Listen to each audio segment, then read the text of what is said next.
Welcome back to The Key. I'm so excited to share one of my most favorite people with all of you guys. Some of you probably already know her, and if you don't, be ready to get a new best friend. Kate Hare is with me today. She's a mom, friend, wife, and a founder of Callahan Murphy Hare Foundation. She created this to raise awareness and funding for pediatric cancer research. And let me just tell you, the first time I spoke to Kate was probably 5 years ago, 4 or 5 years ago now. Yeah. And the conversation blew me away. Gentle soul with a very fierce spirit is how I would sum Kate up. When she shared what she had created in honor of her son, Cal, it was an immediate yes for me to get involved. And what an honor to know her and support her and help her share her story. So welcome, Kate Hare. Oh my gosh, thank you so much. Thanks for being here. What a nice intro. Oh my gosh. Well, listen, I think like we all cross paths with people in really interesting facets of life. And I was just so... I don't know. I was just like taken the very first conversation we had, and I'm just glad that we've been able to create something really fun together, which we're going to talk about. But what you're doing and having everything else on your plate and knowing that something needed attention and you did something about it, it just like, it needs to be amplified. So I'm glad we're going to be able to share your story. Thank you. Yeah. So, okay, well, let's get into it. For anyone who doesn't know you yet, share a little bit about yourself and your family and Callahan. So like you said, I am a wife, I'm a mom, I am a former corporate marketer, and we live in Upper Arlington, and I have 2 kids, Campbell, she is now 9, and Callahan, who is 5. It's so great. All right, so I'm just going to jump into what we really want to get to the meat of talking about. Can you take us back to the beginning of Cal's diagnosis and what that season looked like for your family? Because you do have Campbell and you're married, and there's like, all of a sudden clearly things changed really quickly. Yeah. So my daughter, she's 9 now, but at the time she was 4, I was pregnant with our second child, Callahan. That time in our life, we were just like a typical suburban family in Upper Arlington. My husband and I both worked. We had, pretty big jobs. Our daughter was in preschool, and life was super normal and honestly really idyllic. I had a really normal pregnancy, nothing that would set off any alarm bells. And I had Callahan in April of 2021, and he was diagnosed with a super rare form of leukemia, basically like the day after he was born. He was 19 hours old. That season was the hardest time of my life. And I'm sorry for everyone, it's already crying. It's okay. It was the hardest time of my life. I hope that time will always be the hardest time of my life, meaning that, we don't revisit it or anything, different outcomes. Yeah, things change incredibly fast. I was just shocked, honestly, because I didn't even really realize at the time that, you hear about childhood cancer, and I just always thought of toddlers and children. And so I was like, wait, babies get cancer? Babies can be born with cancer. It never clocked with me that was a possibility. So there was a lot of shock. And then obviously with his type of leukemia, the prognosis is not great. And so there was a lot of fear, and, our life shifted very quickly. He ended up staying in the hospital for the first 8 months of his life. So there was a ton of shifting, literally in every facet of our life to accommodate that. Yeah. We'll get into this, I think. But when you shared this part of your life with me the first time I met you, you guys started to learn maybe what some options were for Cal, for treatment and for protocols. Mm-hmm. Can you tell me a little bit about in that moment, and hopefully there has been progress made, right, since this time, but tell me what was shared with you where you were just like, this is not right. This is not right that this is what we have offered. Yeah, I think when we first learned, we were basically, he went from the delivery hospital to Nationwide Children's. They confirmed that he had infantile leukemia the next day. And then it was the day after that we had sort of the conversation about what his treatment plan was going to look like. And that was when everything kind of, it was obviously real, but the weight of the situation really set in. Yeah. I think there's kind of out in the general public, you hear leukemia in children, and there's this sentiment that it's like highly treatable, and, you know, high survival rates.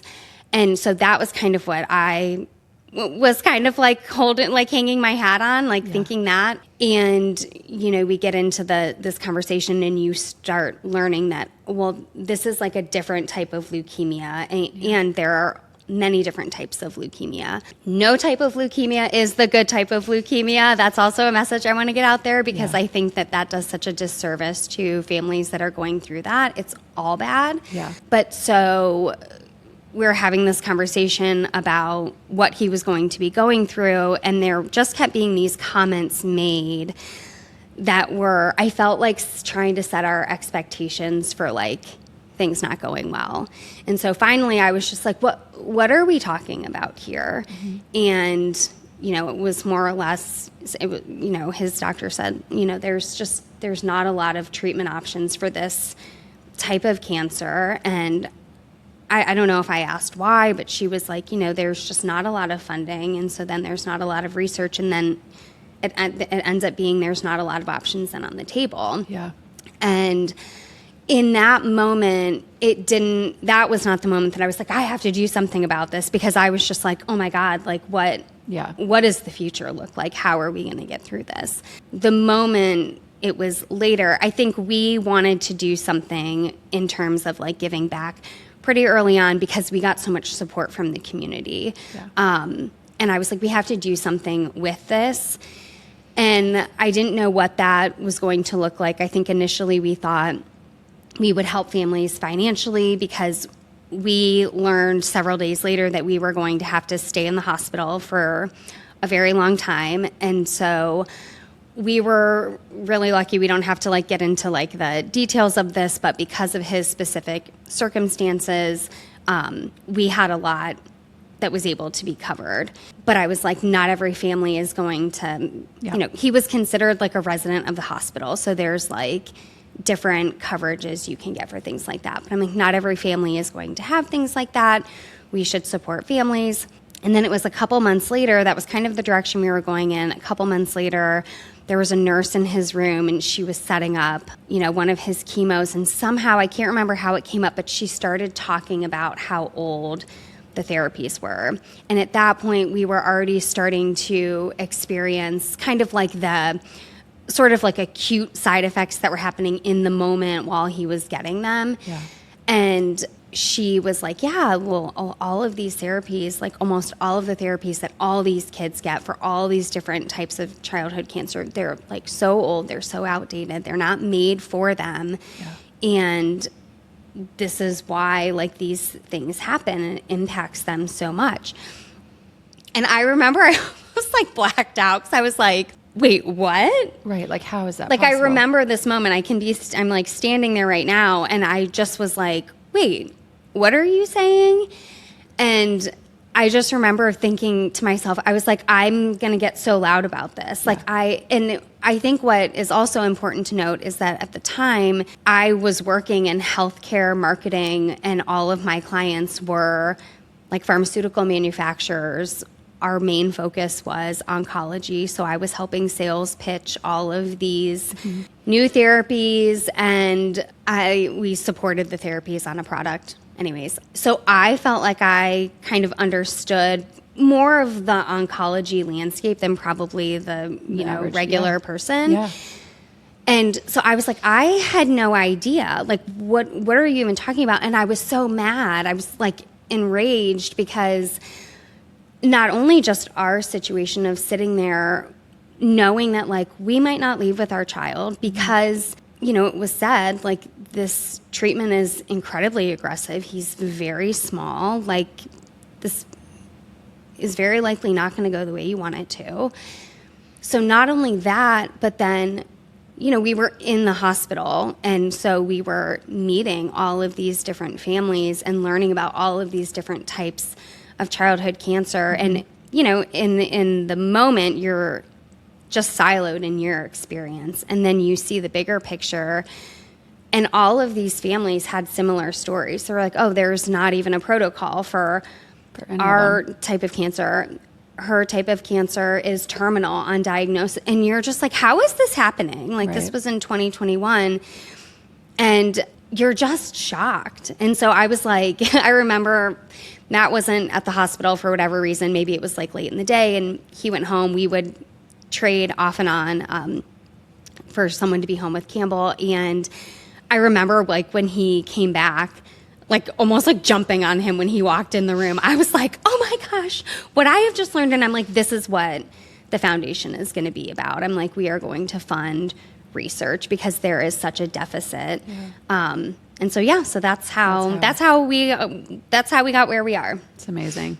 If you could share something, knowing all the families that you have met, what is something that you wish more people understood about families that are navigating pediatric cancer and childhood illness? So I think initially when situations like this happen, there's a lot of that, it's like the meal trains and the GoFundMes and all of that stuff is so super important, and it's really meaningful in, again, like the acute moment of you're going through treatment, and kind of all of that sort of wanes over time. And I think that the isolation of going through treatment is so big, and it lasts for a really long time. And so I think that I think just kind of consistently trying to see people and like just reach out. Like, people want to do these big, profound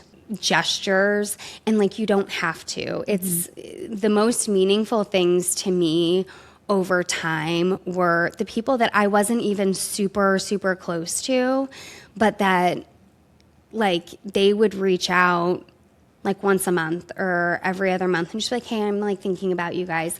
And to me, that was so meaningful because in the beginning, it is like a tidal wave of support. Like people texting you, like coming home to literally just like packages, like filling your front porch.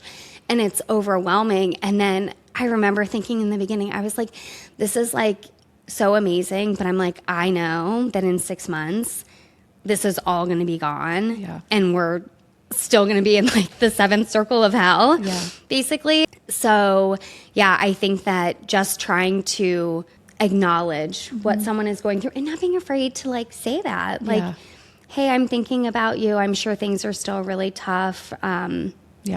You know, where you can still feel simple. seen. Simple. I mean, I do think we were just, talking about a book before this started, and how I think sometimes, whether it's life or business or, however people view success and all these things, it's like people waiting for this grand, huge thing, right? Yes. And it is like, I feel like there's so much love and so much that can be felt in like the smaller moments. Right. And so just to not forget those smaller moments is really important. So let's talk a little bit about the mission of the foundation today and who you serve, because I know things have grown and you've done really great things. So share some good news with us. Yeah. So, our mission is to raise awareness and funding for newer, kinder, more effective treatments for kids with cancer. So a lot of the projects that we have been supporting over the years, there's a couple that obviously very close to our heart, like infant leukemia related projects. And I think what's a little bit different about us is that we are not hospital specific. So we follow, where projects are happening that are really innovative and seem promising, and that are in areas that are kind of these more orphan diseases. Even all types of childhood cancer are considered rare, but there are even more rare types within. So we've been focusing on like the infant, babies that have cancer treatments for them, and then immunotherapies. And what we're so excited about this year is that we are going to be supporting our first brain cancer related treatment in that it's actually happening at Nationwide Children's. That's amazing. So Nationwide Children's is like our largest beneficiary, but we have projects at Boston Children's, Dana-Farber, CHOP, Children's Hospital of Philadelphia, and Children's National in Washington, D.C. And do you feel like what you've seen, talk a little bit about collaboration and what happens with these institutions and hospitals that you guys work with. Is there collaboration that happens? Absolutely. Just talk a little bit about that. In the early days, that was one of the biggest things that we learned, is that there is so much collaboration between these hospitals. Yeah. When Callahan was first diagnosed, they were talking, because I was like, should we go somewhere else? Mm-hmm. And they said, there might be a trial at St. Jude that you can get into. And they helped us navigate that. There wasn't this attitude of, no, you need to stay here, we know best, whatever. And then similarly, we got a second opinion at Children's Hospital of Philadelphia, and the team was helping us make those connections. Yeah. And just even so beyond that, now when we are funding research, I will talk to other researchers about, oh my gosh, we're funding this project, the one specifically at Children's Hospital of Philadelphia, and they're like, oh, I know that doctor, and we work together on this thing. And so it's so wonderful to see that. And even it was fall, I think, of 2024, one of the doctors at Children's had a symposium. And so there were just a bunch of different researchers that came up and shared what they're working on and kind of the next steps of it. Mm-hmm. And there were researchers that came from all different hospitals. And the researcher at Children's National, the project that we're helping to fund there, she came. So I met her in person. I had only ever met her on Zoom before. And I was like, this is so great, seeing that community that people might be working on different things in their own hospital, but there is really this I guess it's this consortium together and a think tank of, this is what I'm working on, these are challenges I'm facing, and someone might be working on something a little bit similar over here. They can talk about it. Yeah. So it's exciting. And as a parent that has lived in that space, it is so encouraging that you're there are so many people that care about this and are really working hard to move the needle on this. Yeah. I just want to, here you are, someone who has a full plate already, right? You have a career, you're a mom, you're a wife.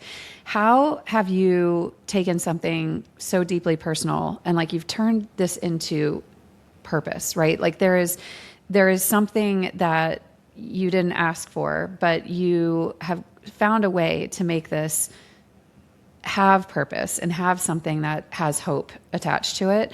How has all of that shaped you where you sit now? That's a big question. I think that, honestly, I just don't know, looking back, how the circumstances that were. This has been his entire life. You know, we're still dealing with stuff that impacts his daily life now. Yeah. So this is not this moment in time. This has been his whole, it's been 5 years of our life. It's a huge chunk of time.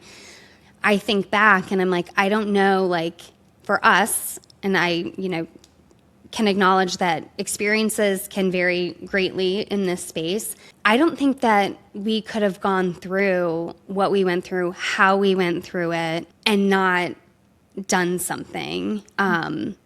Whether that would have looked differently than what we're doing now. I just think that, I just remember after, we realized what his disease was, that everything that I thought was so important, I was this doesn't matter anymore. Yeah. All the things that we were doing in our life and trying to build towards with our career, I was just it's all dumb. Yeah. It's, and not dumb. Those things can be important and whatever, but something like this really makes you truly realize what matters. Mm-hmm. And, I don't know, there's just a lot of noise. And so I think over time you can kind of turn the noise down. Yeah. Yeah. I feel even not going through anything remotely like what you guys have gone through, it does get noisy. It gets really noisy in different chapters, raising kids and, all the things that you're trying to navigate for maybe the first time. So you being able to tell us to quiet the noise is actually such wise advice. It's true. Really, and I will say, so this is kind of like a newer development. So I was in, corporate, big companies, like my whole career. And I continued working through the first year of his treatment, which everyone copes differently. I don't recommend doing that. Yeah. I did eventually take a leave. And then once it was time for me to go back, I ended up resigning because at that point he had finished treatment, but I was really understanding that treatment was over, but it was not over. We still had a really long way to go. And so, but I started freelancing almost immediately. Mm-hmm. I look back now and I'm again, okay, everyone copes in different ways. Yes. But I think this is something maybe to your question earlier about what people go through that maybe you don't realize. I think people are so desperate to reclaim normalcy. Yeah. And so for me, my career was so much of my identity. Yeah. And so I was well, this is something that I can do and I know how to do because I'm in this space where, we had just come through 2 years of insanity and I thought it was going to be over. And then I'm well, now we're kind of in this different phase of it. Yeah. And I don't know what this looks like, but I was okay, well, I can, this is of course all hindsight, analyzing the past, but you're I'm going to do this because it feels normal. Yeah. And it feels maybe you can kind of control that piece. I don't know. But anyway, so started freelancing almost immediately and just over the last couple of years, it's been this trickle down of again, turning down the noise. I had a full plate of clients and last year I just went down to one client because of other things that were popping up through as your situation evolves that I needed to be more present for. Yeah. And then just recently, at the beginning of this year, I decided I'm fully stepping back from freelancing. I'm not working at all because this is what I'm so passionate about with the foundation. And when you are trying to juggle so many balls, there's only so much you can do for this. And I got to a point where I was I am pushing forward everyone else's goals and what they want. And this thing that is so important to me is not getting the love that it needs. And so I'm super excited to really kind of lean more in and push it forward in an even more meaningful way. Oh my gosh. I'm so proud of you. Thanks. I know because do you remember sitting at Littleton's? Yes. Literally? Yes. It was last March. Yes. And I was telling you and Treff, I was I feel this is something I really need to do. And we were all crying. Totally. If you ever see us, we're always crying. I'm kidding. But I mean, this is it's a heavy thing. But it takes a while. And I think if anyone is listening that is going through maybe not the exact same thing, but something truly life-changing, it can take you a really long time to get from ideation of I need to do this thing to actually having it happen because there's so many factors involved in it. Yeah. And so I can say that took a full, 9 months. But that I was I'm really going to really step back from this and just go down to one client and yeah. Well, okay, here listening to this, I feel work and what you had wrapped up in your own identity with your work, it's your thing, right? So I think sometimes when we're hit with really stuff just unexpected things, sometimes you do grip harder into that because you're this is what I know and I feel safe in this. All this other stuff feels so crazy and I'm just going to hang on to this.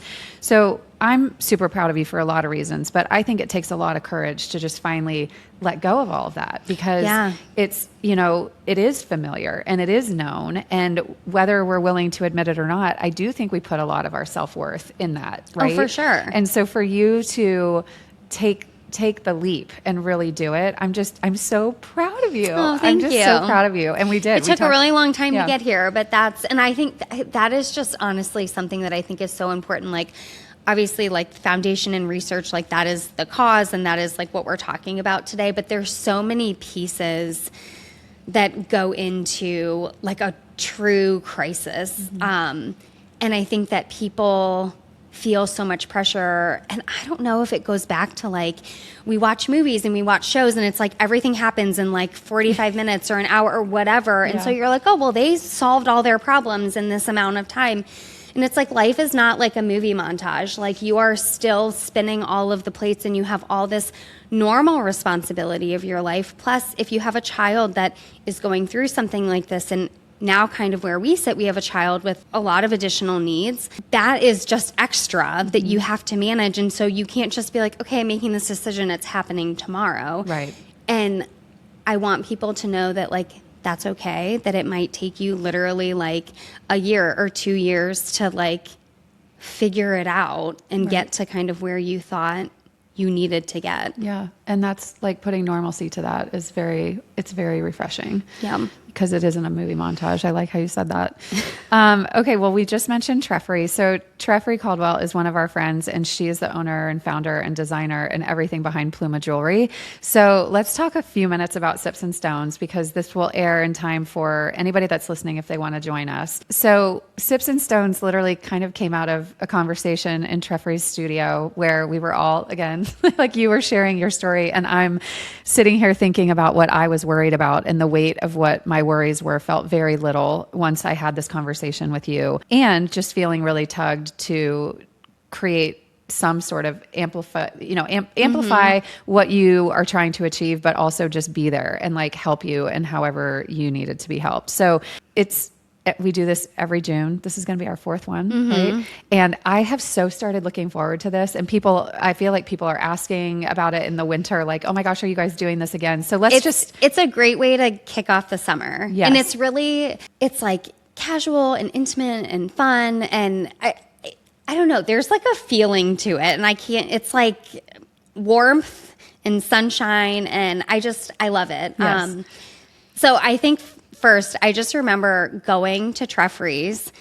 So one of like the crazy things I did in the beginning of the foundation was I rode my Peloton bike for 24 hours as a fundraiser. And as part of the fundraiser, we had like an online virtual auction. And so a friend of mine had reached out to Treff and gotten a Pluma gift card. And so and I hadn't heard of Pluma at the time. Yeah. And so I saw it in the auction and I was like, oh, what is this? Like, oh, she's in UA. I looked up her website and I was like, oh my gosh, this jewelry is so beautiful. So I did that ride, and I think that was like December of 22 maybe. So in January, I reached out to her because I was like, I wanted a gift for someone. And so I went to her house and I was like, oh, you donated a gift card like to this fundraiser we did. Thank you so much. And she was like, oh, can you actually tell me a little bit about your foundation? I just kind of knew about it super high level. And I told her, and I just remember her kind of standing there and she was like, okay, I want to do something for this. Mm-hmm. And that was I think the first person that ever was like, I'm like joining you. Like, I'm going to hold your hand and I want to be a part of this. And I was like, oh, okay, like, yeah. And then we met with you, and you walked in the door, and I was like, oh my God, Martina McBride is here. Like, oh my gosh. I think you look like Martina McBride. My little Nashville heart just swooned, yeah. But no, honestly, I was like, is this for real? But anyway, so yeah, that's how it was born, and it's just become a really special event every June. Oh my gosh. Okay, so here's what we're talking about, you guys. Sips and Stones is literally a garden party in which we all meet and just find community. I think what has been so fun is you can bring a friend, you can show up by yourself, but really it's just like a very warm hug where you can shop Pluma Jewelry. We also have Cybertarian, I hope I'm saying that right, where it's vintage Chanel bags, and then there might be one other person joining us that has a really cool business where she's selling vintage shirts.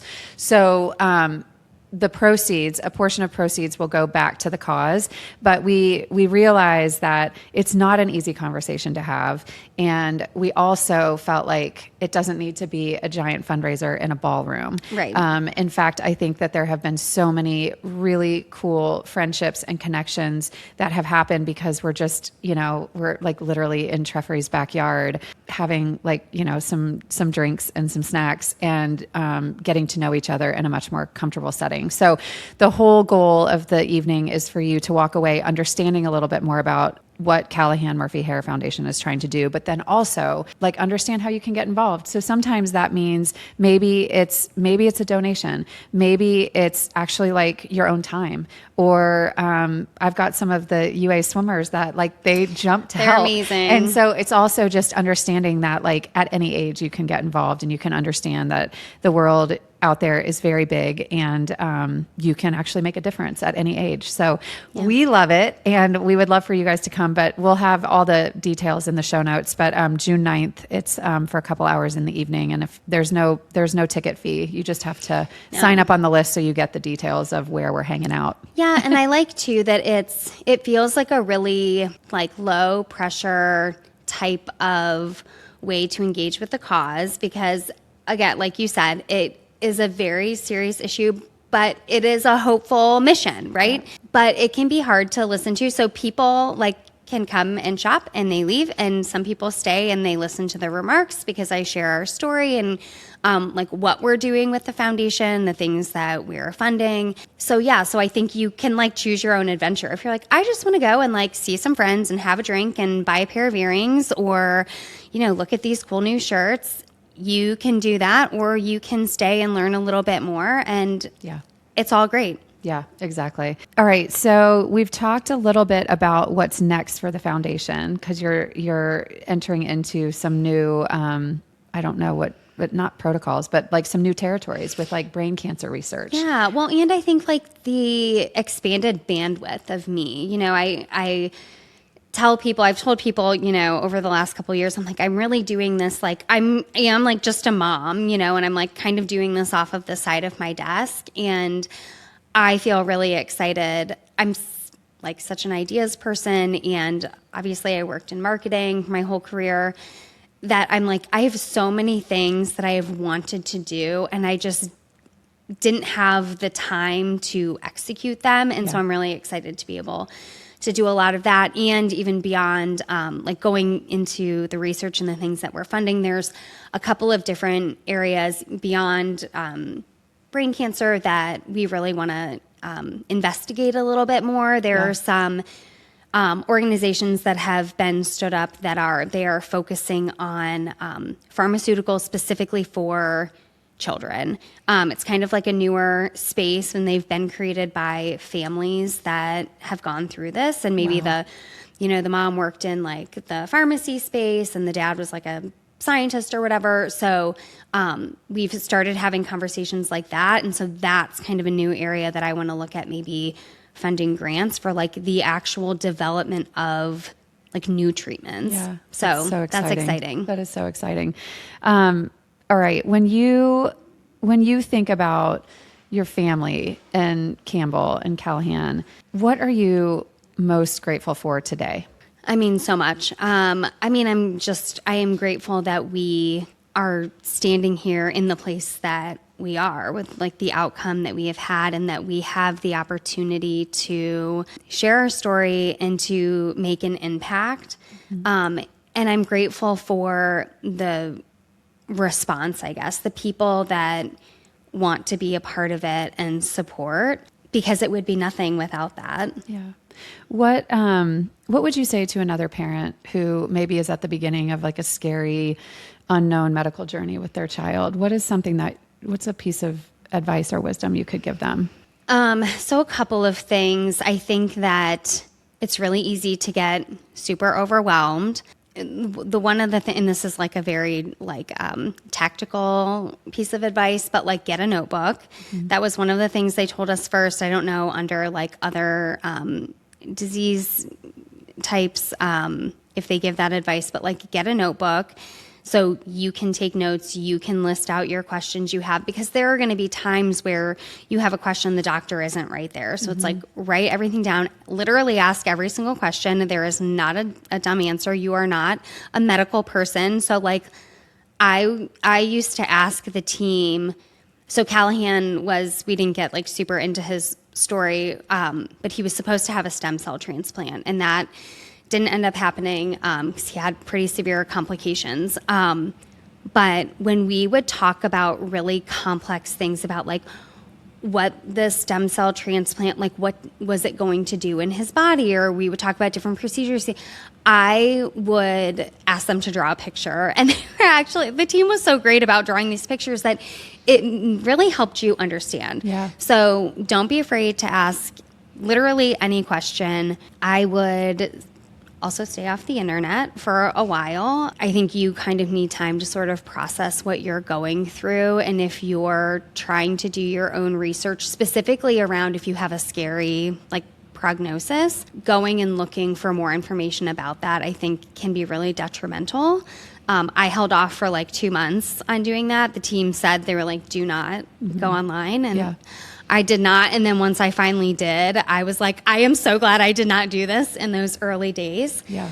And the last thing is presence. Something like this truly grounds you in. You know, we hear all of these sentiments out there, and, you know, all of the Instagram parenting and everything is like, be present, be present. And something like this absolutely grounds you in the importance of that. And it was something that his doctor said during that really hard, like, first conversation, was that she was like, look, like, this is not great, but while all of this is happening, like, it's hard to say, like, he's here. Yeah. And he's going to be doing, like, all of, like, the things that babies do. And, like, I don't want you to miss that. And I always remember that, because I was like, oh my God, like, when she said, I don't want you to miss that, I was like, you could totally miss that, because you get so consumed in the uncertainty. Yeah. And so I made that such a priority. Like, I felt like I sat up straighter when she said that.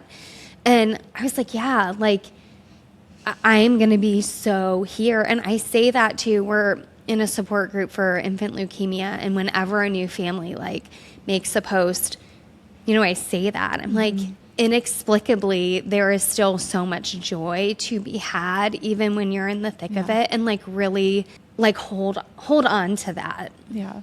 So. Oh my gosh, Kate, you're so smart. You're just so wise. Oh my gosh, like, I know you probably don't hear it like we do, but just what you've navigated, and to be as open and willing to share and just to be vulnerable is just, it's incredible. Like, it's incredible to be able to call you friends. Thank you. Yeah. I feel like I've learned through this journey that I'm like, oh my gosh, vulnerability is like my superpower. Like, yeah.